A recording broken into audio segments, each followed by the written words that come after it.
Hai hai, video pertama di tahun 2021 ini saya akan membuat marmer cake. Sebelum memulai, saya ucapkan selamat tahun baru kepada teman-teman semuanya. Tetap sehat dan tetap kuat untuk menjalani tahun ini.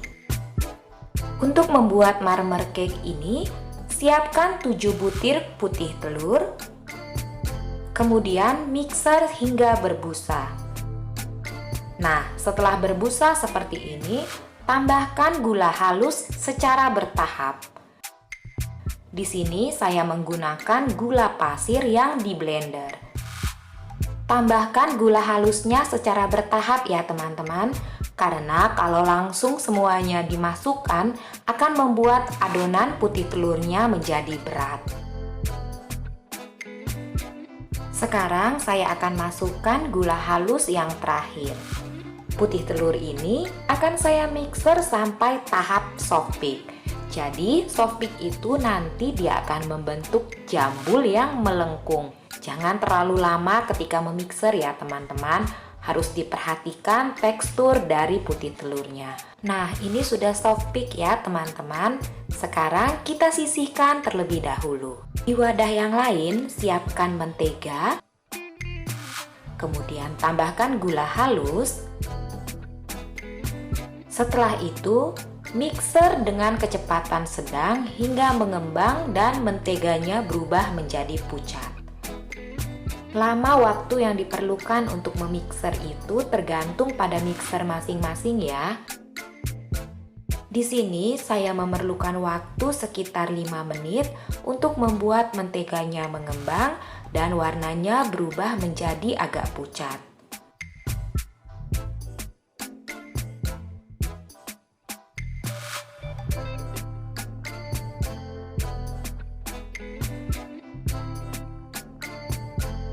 Setelah menteganya mengembang dan menjadi agak pucat, sekarang masukkan kuning telurnya satu persatu. Waktu kuning telur pertama sudah masuk seperti ini, tetap di mixer, beri jarak sekitar 30 detik sebelum teman-teman memasukkan kuning telur berikutnya. Seperti ini ya teman-teman, diberi jeda, diberi jarak 30 detik sebelum memasukkan kuning telur berikutnya. Untuk memixernya, ketika kuning telurnya sudah masuk seperti ini, saya menurunkan kecepatannya ke kecepatan yang rendah. Jarak 30 detik per telur itu berguna agar kuning telurnya dapat beremulsi sehingga adonannya tidak pecah. Setelah semua kuning telurnya masuk dan adonannya sudah dimixer dengan baik, sekarang tambahkan tepung terigu protein rendah, campur dengan susu bubuk. Setelah itu, ayak secara bertahap ke dalam adonan kuning telur tadi. Di sini saya membagi menjadi 2 tahap ketika mengayaknya ya. Kemudian aduk, cukup asal rata saja. Jadi tidak perlu ditunggu sampai tercampur dengan baik. Cukup asal rata seperti ini. Kemudian ayak kembali setengah bagian dari tepung terigu tadi.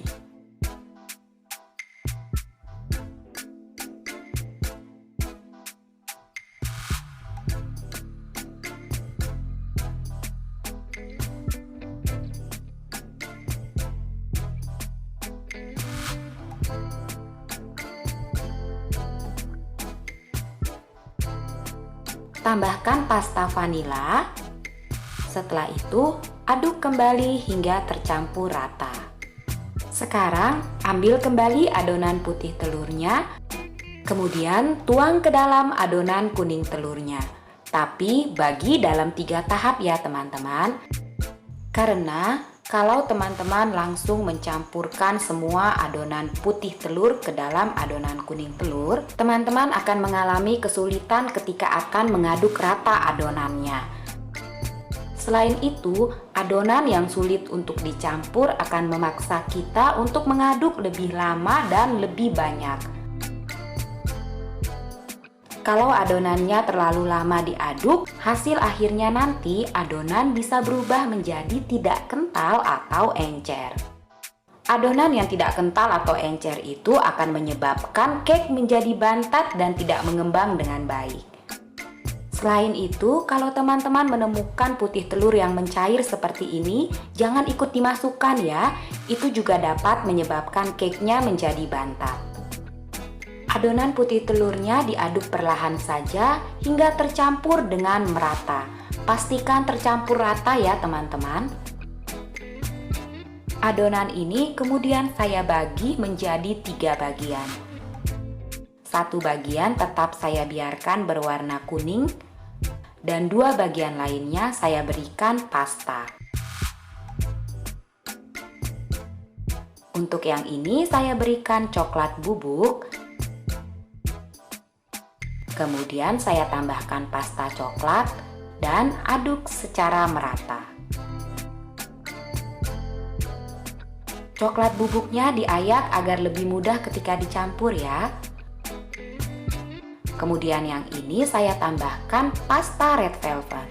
Kalau teman-teman mau mengganti dengan pasta pandan juga boleh. Tergantung dari selera dan keinginan dari teman-teman ya. Untuk loyangnya, gunakan ukuran 24 cm ya teman-teman.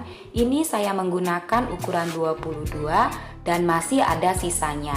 Jadi untuk hasil yang maksimal, gunakan loyang ukuran 24. Sekarang, sendokkan adonannya secara bergantian. Karena ini adonannya fluffy dan kental, jadi ketika dituangkan warna demi warna secara bergantian seperti ini, adonannya tidak langsung tercampur. Sementara kalau adonannya encer, ketika dituangkan seperti ini secara bergantian, maka dia akan langsung tercampur atau langsung menyatu. Jadi, kunci untuk membuat marmer cake 3 warna ini berhasil, adonannya harus tetap dalam keadaan kental. Sekarang saya akan menggunakan sumpit untuk membuat motifnya. Cukup diputar-putar seperti ini ya, dibuatkan uliran-uliran seperti ini. Jaga jangan sampai sumpitnya mengenai dasar loyang, supaya bagian bawahnya tidak tercampur. Cukup dibuat uliran di bagian tengahnya saja. Adonannya siap untuk dipanggang. Panaskan oven terlebih dahulu dan ingat selalu sesuaikan suhu dan waktu pemanggangan dengan oven masing-masing. Sekarang cake-nya sudah matang. Nah, tadi saya menggunakan loyang ukuran 22 dan hasilnya seperti ini. Jadi adonannya naik terlalu tinggi ke atas karena kelebihan. Cake-nya akan saya balik terlebih dahulu ya.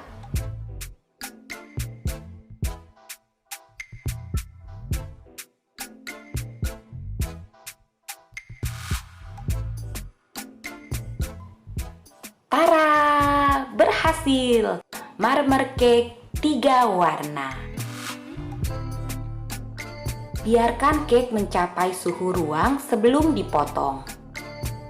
Jadi sekarang cake-nya akan kita dinginkan terlebih dahulu.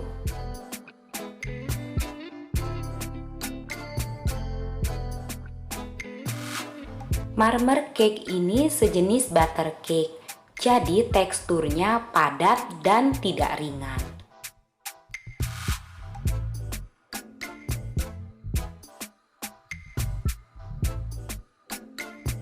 Nah, cantik kan teman-teman marmer cake-nya? Biar lebih mantap lagi, saya akan siapkan segelas kopi dingin. Marmer cake dan segelas kopi dingin. Ada yang bisa menolaknya?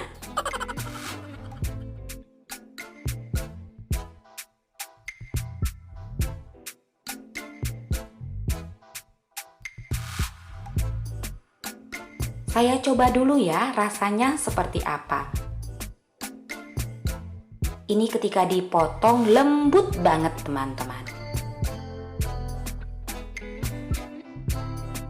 Untuk marmer cake ini, kalau teman-teman inapkan selama 1 hari, rasanya akan menjadi lebih enak.